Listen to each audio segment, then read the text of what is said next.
Hello, friends. Welcome back to the While We're Waiting Hope After Child Loss podcast. I'm Jill Sullivan, your host and one of the co-founders of the While We're Waiting ministry.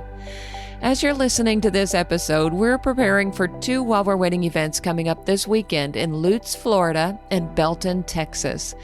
We're excited that so many grieving moms and dads will have the opportunity to find community and hope this weekend. Remember, all of our retreats are free, and you can read all about them on our website at www.whilewe'rewaiting.org. I'm excited to introduce you to my new friend, Leanne Davidson, who will be my guest for the next 2 weeks. After losing her son, Mikael, to a fentanyl overdose in 2022, Leanne found herself clinging tightly to Jesus through the devastating reality of child loss. Out of that journey came 2 books, A Beautiful Pain, and then her most recent devotional book, Tattered Hearts and Hopeful Souls, a Christian Devotional for Grieving Hearts, a collection of reflections written from the deep places of sorrow, faith, lament, and hope. In this first half of our conversation, Leanne shares with joy about the beautiful, vibrant life of her son, Mikael, his humor, his compassion for people, his struggles with addiction, and the incredible perseverance he showed throughout his recovery journey. She also opens up about the day everything changed and the ways God carried her through those first unbearable moments of grief. Along the way, we talk about tattered hearts, lament, and the comfort of knowing that God sees and counts every tear we cry. I'm so grateful for Leanne's honesty, vulnerability, and steadfast faith, and I think her words will encourage you today. Hi, Leanne. Welcome to the podcast. I'm so glad we have this opportunity to visit today. I am super glad to be here. I'm excited to just have a chance to visit with you and chat. All right, me too. So let's get started by giving you the opportunity to tell us a little bit about yourself. Tell us where you're from and what life is like for you there. Okay. Well, I live in Kenora, Ontario, with my husband Tim and 2 very spoiled dogs. And Kenora, Ontario is it's just a little town. It's on Lake of the Woods in northwestern Ontario. I was born and raised here. I love living here. I have to say it's an area, just lakes and woods, and I'm a very outdoors girl. So for me, it's a perfect location. I am a retired teacher. I spent, 25 years, I think, teaching, and I was also the unit president for our teachers union for a number of years before I retired. I had 2 boys, Davis and Mikael. And Davis is married. My daughter-in-law's name is Carolyn. And so I have 2 beautiful granddaughters, Roslyn and Gwyneth. And they are little hooligans, and I love them. Like, they're the apple of my eye. Those 2. Yes. Oh, I love that. Yeah. So, and I spend a lot of time like boating in the summer. I do a lot of snowshoeing in the winter. Now, as we chatted a little before, I'm in this grief ministry that I never expected to be in, but I've spent a lot of time writing and doing, facilitating grief support, speaking, wherever this ministry takes me. I don't always know where God's going to lead, but I'm just, kind of ready to follow along. So that's where I am now. And Yeah, well, thank you for that. And that's a good place to be where you are willing and available for wherever God leads you to go. Mm-hmm. Yeah, thank you. Definitely. So we're here today to talk about your son, Mikael. Help us get to know him a little bit. Okay.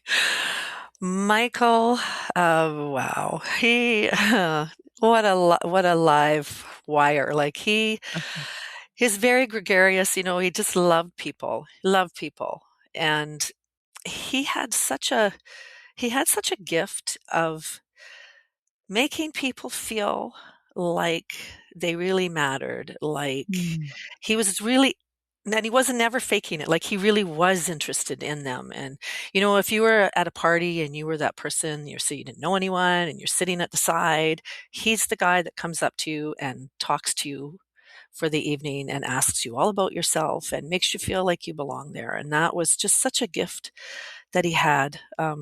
It's not, I don't have that gift, but he sure Right. did.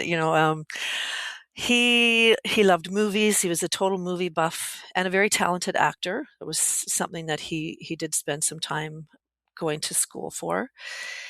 He had the best laugh. He was funny. Like he would just he made me laugh, like laugh.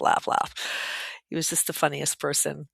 And he was very open. He was very open and honest about his addiction, his healing and recovery. He was very honest about that, and he was and committed to it. He loved learning new things, and he would get something would come up that he'd be like, "Oh, I'm super interested in that," and then he would research it, and he'd find out all about it, and then he would tell you all about it.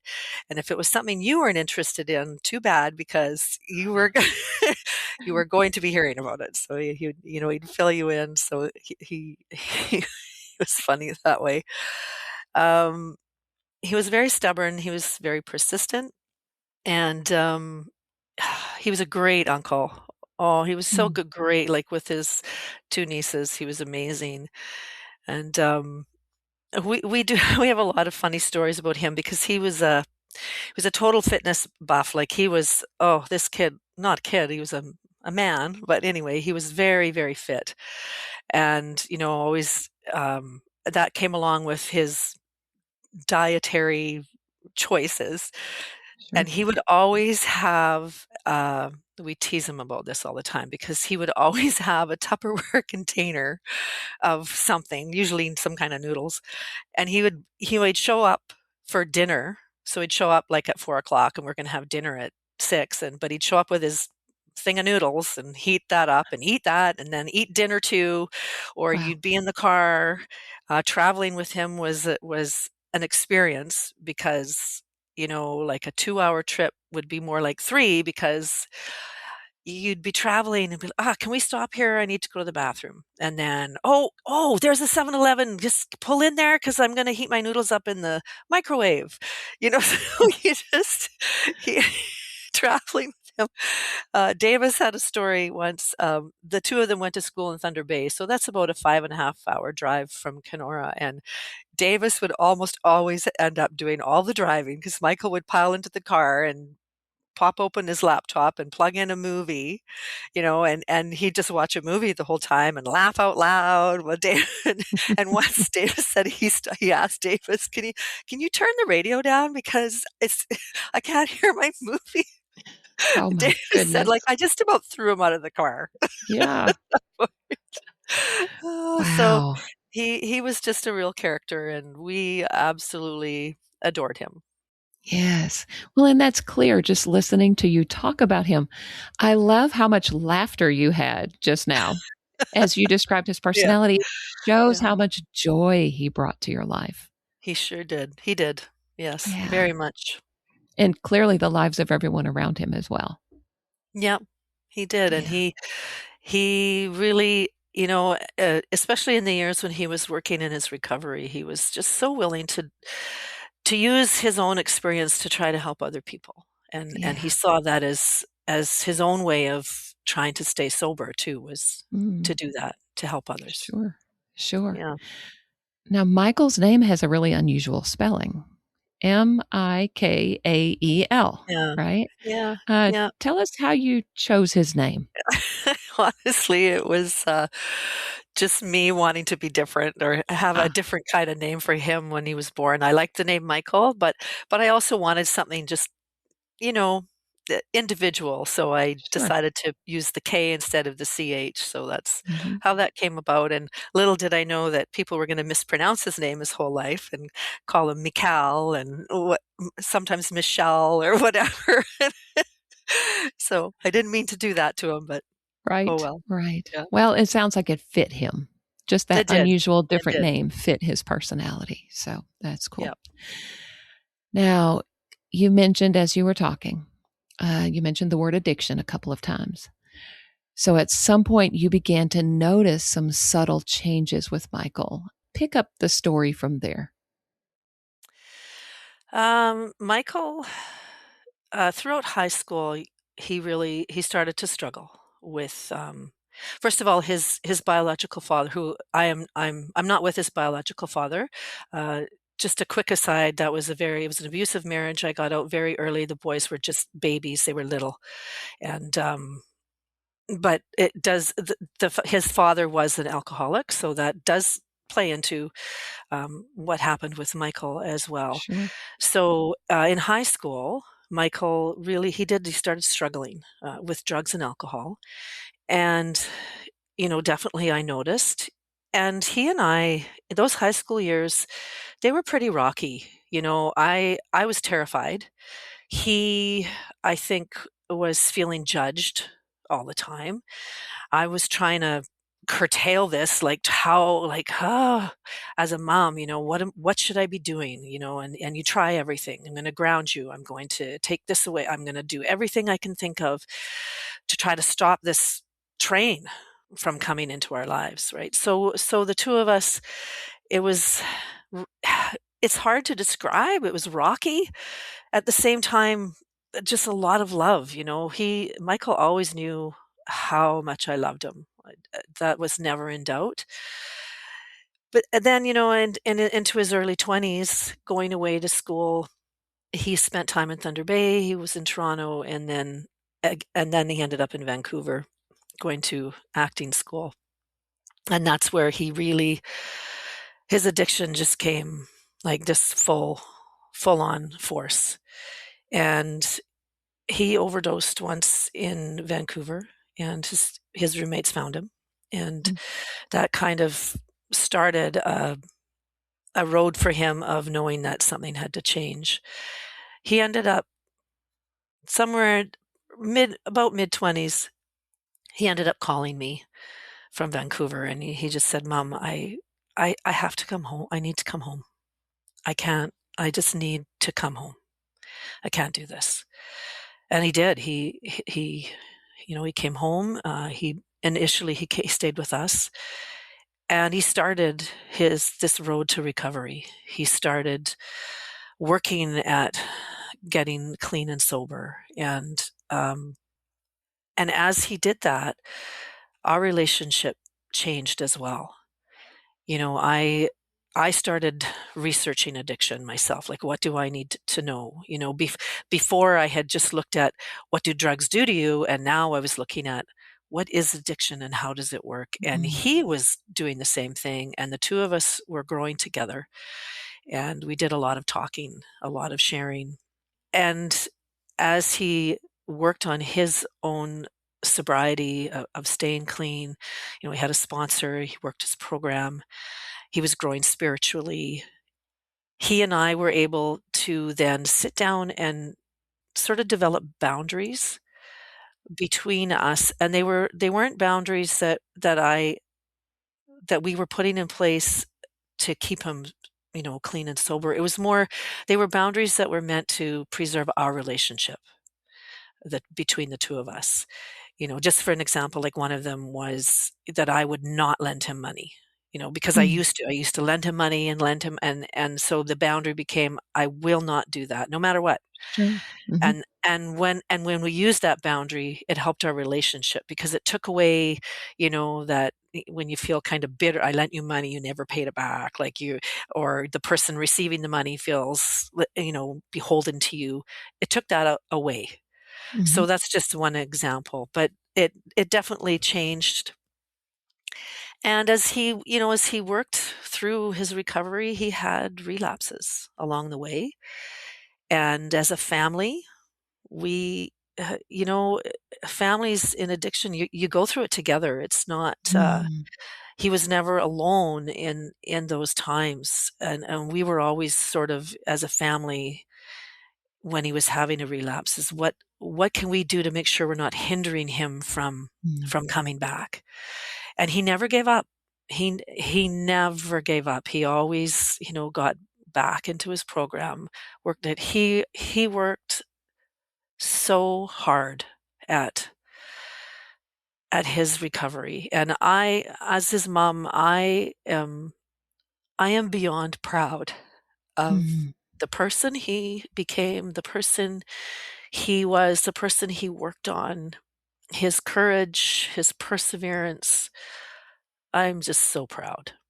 And, Mm. and we would always recognize, if he was heading towards a relapse, we always, as a family, would see the signs, like there were just little things, and we'd see them. And the last time, like he'd been clean for about 6 months. This is in 2022, and he, like, it was I felt like he's doing it this time. Like I could just see some really amazing changes in him, and it just felt like, okay, we're on the right path. And I ended up, I had to go to Thunder Bay with my mom, who my mom had dementia, and she was in a home, and she needed a hip replacement, and so I had to go with her because she needed someone just to because of her dementia, someone needed to be Sure. there. Mhm. So I was in Thunder Bay with her, and none of us saw the signs. Michael's Mm. girlfriend and I didn't. We didn't see the signs this time. I don't know why, but we didn't. And he'd had a relapse, and he was on home alone. His girlfriend had taken her kids to a hockey tournament, and she wasn't hearing from him because he would text her like all day, lots of during the day, and she hadn't heard from him, and it worried her, and so she asked my son Davis to check on him. So my oldest son Davis is who found him. Mm. He had overdosed on fentanyl, and he went through all of the trauma of trying to revive him, of calling the police, Mm. calling the paramedics, of having to call Shelly, having to call me, and Mhm. that's for me. I'm sitting in my mom's hospital room, and I had plans to go for dinner with a friend, and my phone rang, and it was Davis. And that was the shattering of my heart. I, Yes. I remember falling onto the floor and just yelling, no. And all these staff people in the hospital came running into the room, and they didn't know what to do. Nobody knew what to do. Mm. Mm. um, yeah, so that's what happened, and from that moment on, I will say that God, He put in place every single thing that I needed. First of all, to get home, Mm. he Yeah. sent a friend, the friend I was supposed to have dinner with. I had to call her, and she just came. She came to the hospital, and she looked after everything. She Mm. booked me a flight home. She took care of my vehicle. She just took care of everything. And Wow. and my youngest sister, when I called her, and she took care. She met me I got home, my husband picked me up, my little sister planned everything for the celebration of life. Like there was just everything that I needed was put in place. And so I knew from the beginning that God was with Mm. me, was totally carrying me. Mhm. Wow. Oh, I'm so sorry that that happened to you, that happened in your family. That just breaks my heart. I'm so thankful that you weren't alone, Mhm. that you had that Yeah. friend that was there that was able to take care of everything for you. What a gift from God that was. Oh, yes, huge. It was huge. Yes. Yes. Yeah. And you don't forget things like that. That friend from now No, on, you 2 no. have got to be bonded together. Yeah. Yeah, what a gift from God. You wrote that you, quote, threw yourself into Jesus's arms after Michael died. What did that actually look like in those early days of grief? the day when I got home, I honestly, like, I just remember, um, I remember waking up that morning. So it was like the first night I was in Thunder Bay. That was just like, oof, I don't even remember that night hardly. But then, Yeah, so I flew home and got home, and then, that next morning I remember waking up, and the second you wake up, you're flooded with sure. all this, like, Michael, what? And I lay there and I just said, Lord, I can't do this. I don't know what to do. I just help me. And I could literally hear his voice just saying, Leanne, I love you and I got you.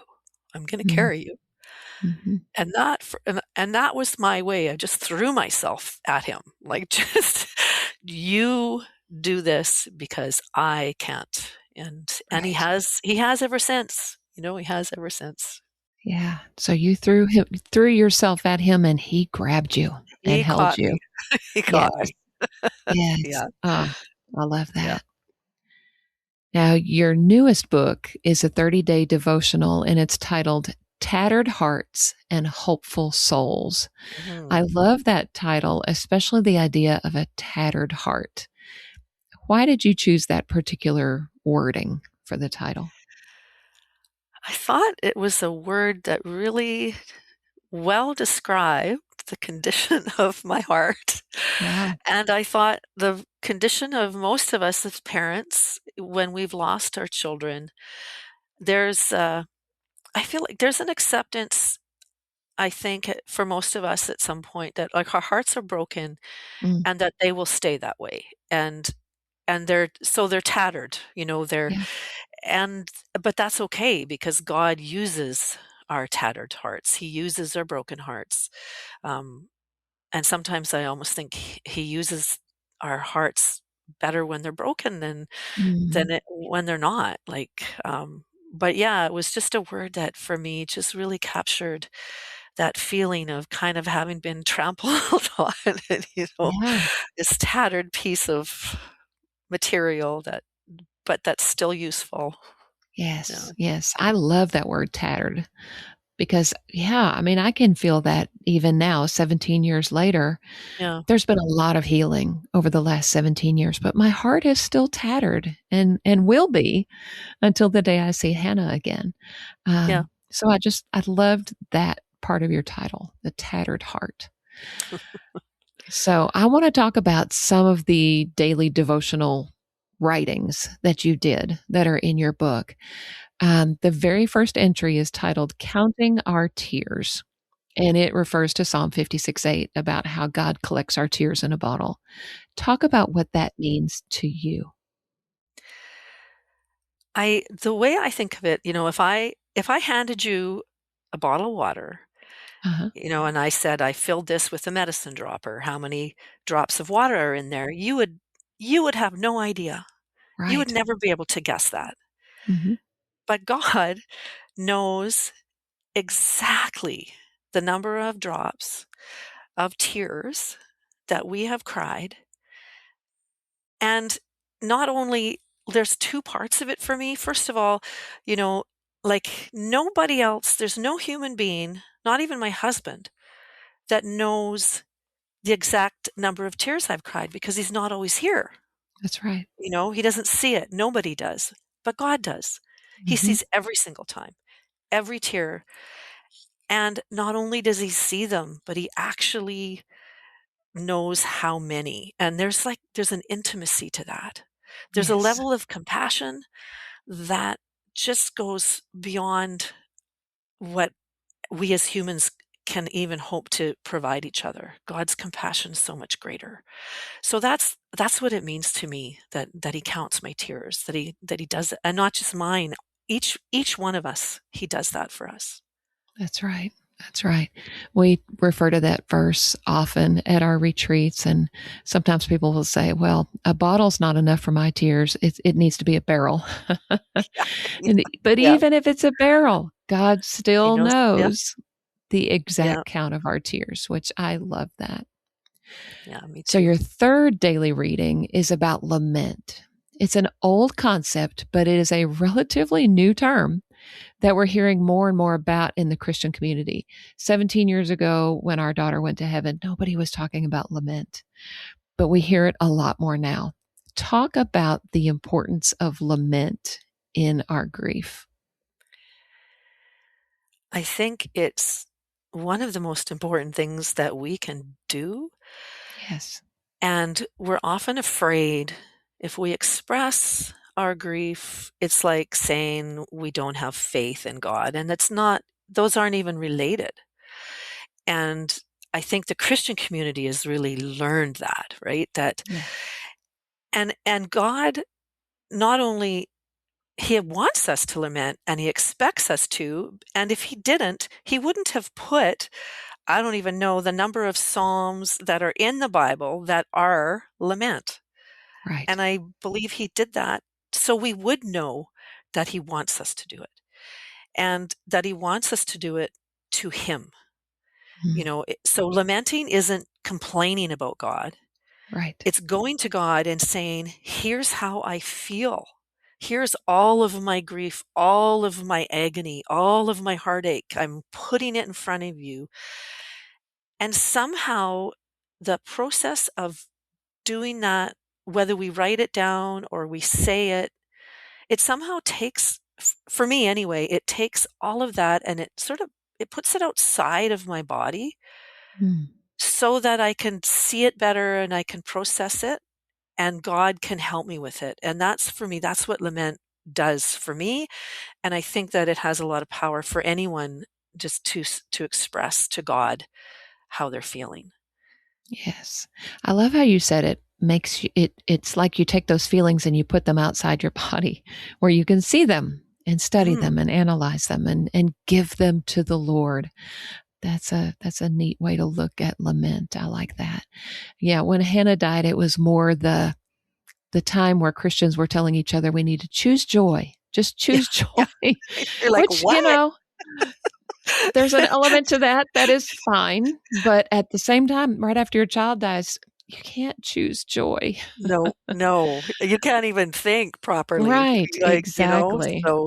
Right. Yeah. But that's why I love that we are now talking more about lament and that it's it's become more common and there's books about it, wonderful books about it.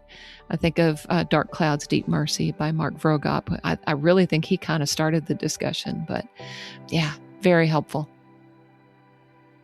As we close out this first half of my conversation with Leanne Davidson, I hope you've been encouraged by her honesty, her faith, and the joy-filled way she speaks about her son, Mikael. Even in the middle of tremendous loss, she reminds us that God is still present, still compassionate, and still faithfully carrying us through. Next week, as we continue our conversation, Leanne shares more about navigating unanswered questions, guilt after child loss, learning to live with a tattered heart, and the difference between happiness and joy. She also offers some very thoughtful insight about how we can better support grieving parents and families. Before you go today, be sure to check out the show notes for a link to Leanne's website so you can connect with her and check out her books. And as always, if this episode encouraged you, I would love for you to share it with another grieving parent who might need to hear it. You can also help others find the podcast by leaving a rating or a review wherever you listen. It really does make a difference. Thanks again for listening, and I look forward to sharing the rest of our chat with you next Wednesday.